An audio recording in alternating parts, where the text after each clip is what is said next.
Hey, what's going on? Whether you're a motion designer, graphic designer, photographer, video editor, videographer, whatever freelance creative career you might be in, I'm gonna walk you through the 4 simple steps to getting paid for your work. And these are specific building blocks. So make sure you hang on through this video. I'm gonna walk you through the specific building blocks that make sure you get paid.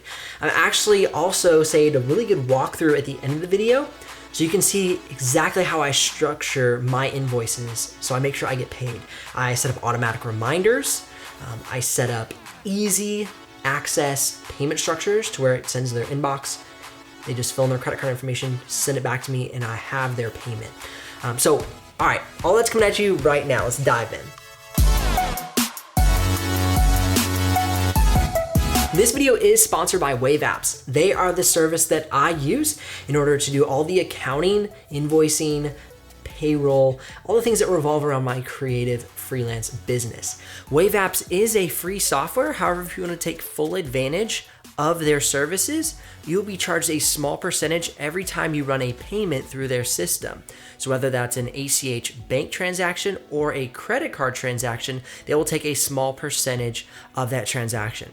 If you run your payments outside of Wave Apps, let's say somebody sends you a check or you receive cash, Wave Apps will not take a percentage away from that payment. Things are getting so expensive on a monthly basis. I feel like Adobe is raising their prices every single month. So just eliminating that monthly expense, especially if you're getting your business just started, is incredible. But hey, let's dive into these steps. Let's get you understanding how to make sure that you get paid. And the first one is getting paid upfront. And I know that you've probably heard this step before, but I want to talk about why this is important and the different aspects and thought processes that happen between you and your client when you get paid upfront first. So the first thing that happens when you get paid upfront first is you eliminate tire kickers. You know these clients, or potential clients should I call them. They come to you and they have this incredible company idea. They're gonna take on the world and you're gonna be their designer. Like, you're gonna be their guy. And you know what happens when you talk to these people. Like, you get so excited. You're like, oh my gosh, like this guy's gonna pay for branding and he's gonna get a website and he's gonna just give me a tip just because he likes me so much. And and then all of a sudden you try and call him back a week later and his number's disconnected and he's nowhere to be found. And what happens is, if you've gotten so excited and you've dove into the project before you even signed a contract or got paid, I've done this, and I don't know if you have, but if you haven't, you're lucky. I've done this and I've invested hours into a project and then the person is nowhere to be found. 50-50. That's how I like to structure my projects. Get paid 50% up front to start the project and then get paid 50% to deliver the project. And I've found that is very effective in order to creating a committed client. All right, the second thing that I find very important with getting paid up front is it gives you a kick in the pants to get going. Now, I'm the kind of person that I get really excited about a project on the get-go and then I start to drag my feet without some external force or motivation. So when I receive payment, I am now committed to my client. I am now more eager to get the project done so I can get my next 50%, so I can then bring in another client and make sure I have some consistent revenue. It also commits the client to you. So another example of things that happen all the time in the freelance world: you get a client, you don't get paid up front. The client goes and finds their cousin Eddie, who is also learning graphic design.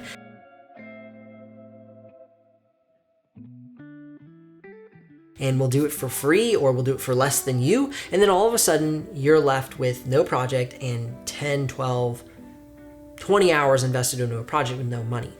If you get the payment up front, this leads into point number 3, you then have leverage. Leverage to say, hey, great, you can go, work with Eddie. I appreciate, this down payment. But, no hard feelings. I understand. But, you do not get this down payment back. This was in our contract. And either they'll say, okay, I'll go with Eddie, and you still get some money for your work, or he'll stick around, finish the project, and you'll get your full payment. So there's a lot of dynamics happening here when you get paid first, and it's much more than just securing money. It's really securing the accountability between you and your client. Write a killer proposal. That is step number 2, and very, very important. You got to remember, and I've had to tell myself this multiple times whenever I'm approached by a client and I get really excited and really jazzed up and thinking, all right, man, this guy's gonna hire me. I'm so stoked. You often forget that people are shopping around. They're talking to maybe a couple different agencies or a couple different freelancers. And so you have to say, okay, it's not about who has the best design a lot of times. It's not always about who is the most expensive or the least expensive. It is about who can communicate the most value and who can establish trust with the client. Now let's talk about how to do that very briefly. And the first thing I want to say is you are not the hero of this story. Let me repeat that. You are not the hero. All right, so tattoo that on your arm. I want you to make a desktop screensaver out of it. Write it on your mirror.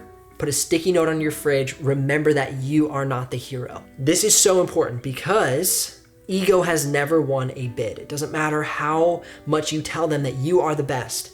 Even if you have referrals of people who say you're the best, they don't want to fight for the position of the hero.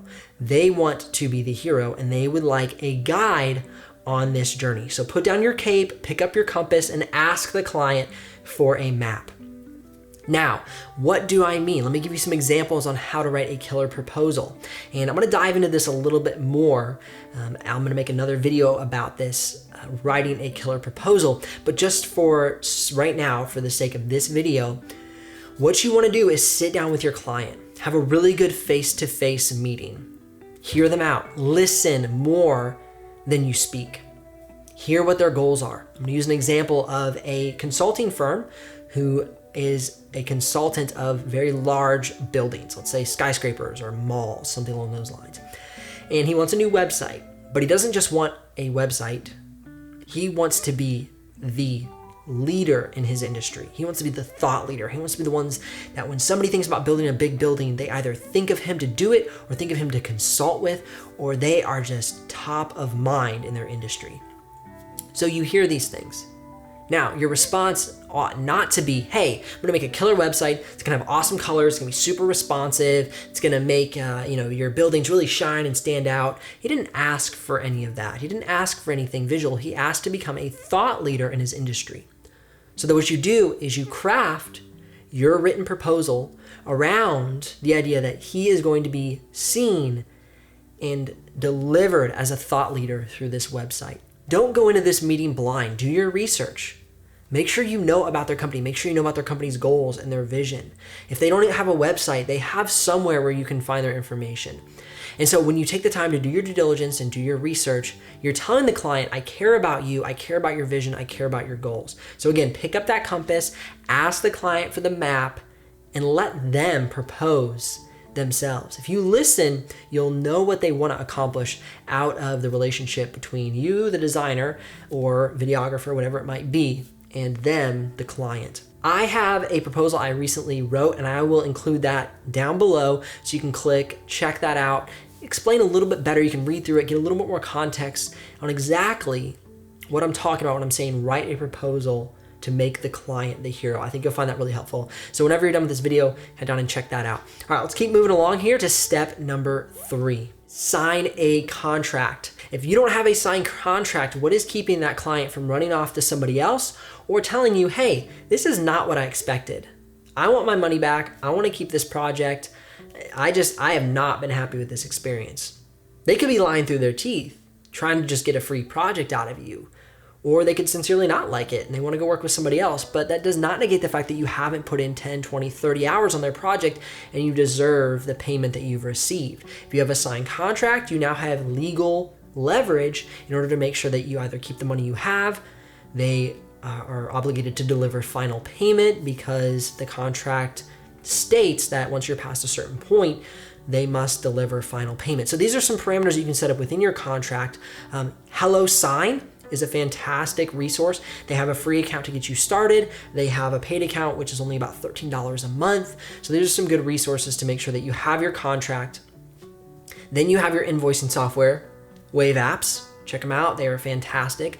And then you also have that commitment from your client. So getting that signed contract is absolutely crucial. Some things that might appear in your contract is when do they receive full legal ability to use the work that you've done?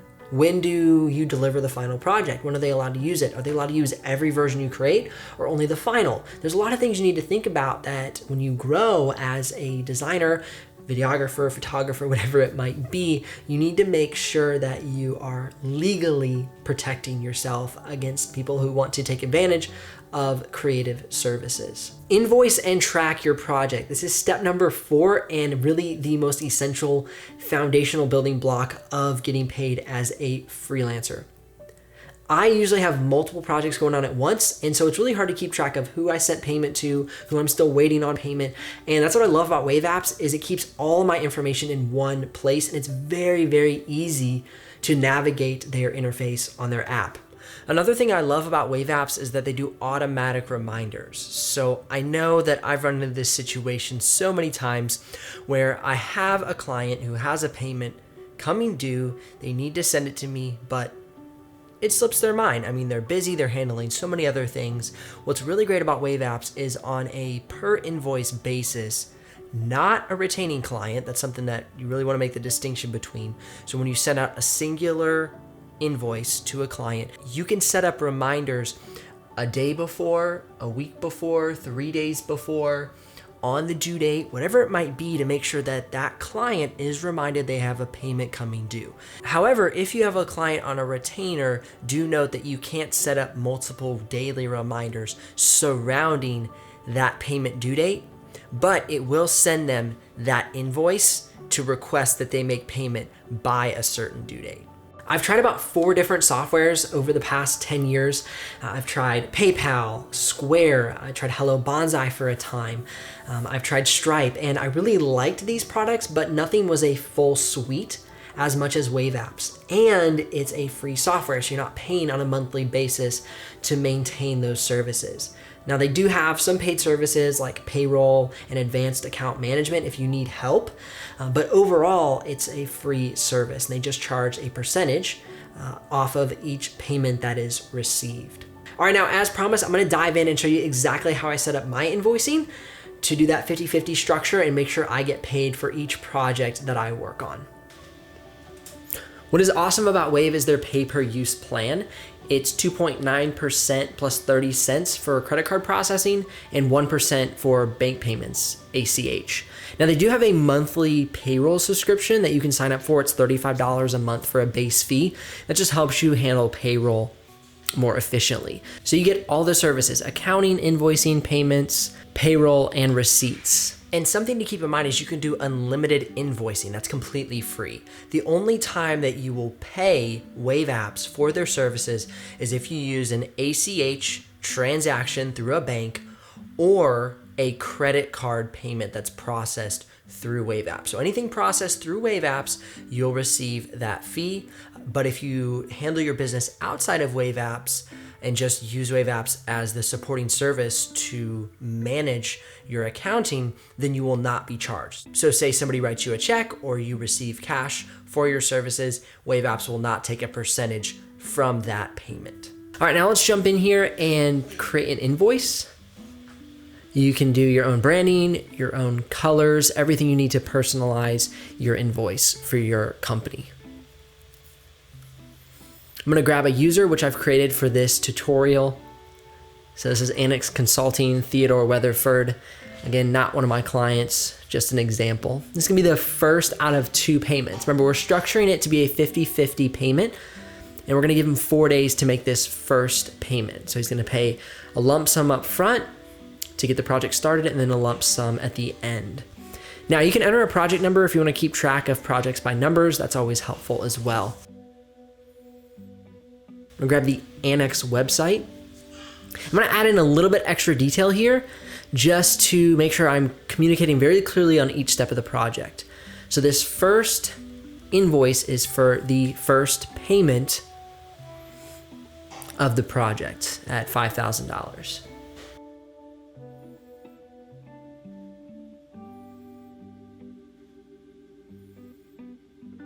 And then I will state that final payment is due before website delivery. And that'll be another $5,000 payment, making the total price of the website $10,000. So really what I've learned as a freelancer is just at every moment you can spell out what you expect and the details of the project. And then if somebody really wants to get a full in-depth review of the project scope, they can always reference the document that you set up originally and the contract that was signed for this project. I'll approve this draft and I'll make sure I review it once more to make sure it's sending to the right client, the right amount of money, and the right project parameters.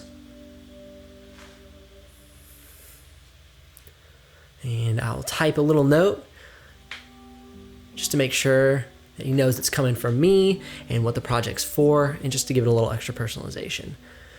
So thank you for working with us on your website redesign. All right, now I'll send that off and we'll go check out and see what it looks like within the email. So you can see how the client will be receiving this invoice. Really, really nice interface, very simple. One click and they can already type in their credit card or their bank information to make a direct deposit into your Wave account, which actually links directly to your bank account. So it's nice because you can monitor your expenses, you can check your bank statements and make sure that things are communicating accurately. It's just a really nice and fluid system. And then the mobile payment is very easy to use as well. Now, another thing that I really like about Wave is they do auto reminders for you. So you can set up in your account when you're doing your invoice, if you want them to be alerted as a reminder for payment a day before, a day after, 3 days after, 14 days before. If they have a late payment, whatever it might be, Wave allows you to not be the pest. Wave takes on the responsibility of making sure that payment comes in. You oftentimes don't get paid just because they have 100 other things going on, slips their mind, so on and so forth. So Wave is awesome for the fact that they have so many automated systems that help make sure your client is reminded and encouraged to make that payment. Something to note is that you cannot do auto reminders on monthly retainers. So say you have an invoice that goes out every month for a retainer client, you cannot set up multiple reminders surrounding that specific invoice for that monthly retaining client. So as you see, there's a lot of really neat features within Wave that are set up to make sure you get paid. The other thing that I love is that I can run all of my business and it connects directly into my bank account from Wave. So I can track people I'm paying, I can track payments that are coming due for my end personally, people that I hire, services that I tap into. And so I can see the revenue that I'm making as well as the cost it takes to run my business. That's all right there in the product. So it's even more than just invoicing clients and making sure you get paid. It's making sure your business is actually making you money. When you're getting started as a freelancer, that's something that you kind of forget about when you haven't owned your own businesses. There's expenses. And so you make sure you run those expenses through the software so you know how you're actually doing month over month. So head down in the description below, get signed up for Wave Apps, run a few invoices through there. I think you'll love this service. It's been super helpful to my business in running everything systematically. I'm Benji Kaiser of benjikaiser.com. I'd like to thank Wave Apps again for sponsoring this video, and I'll see y'all on the next episode.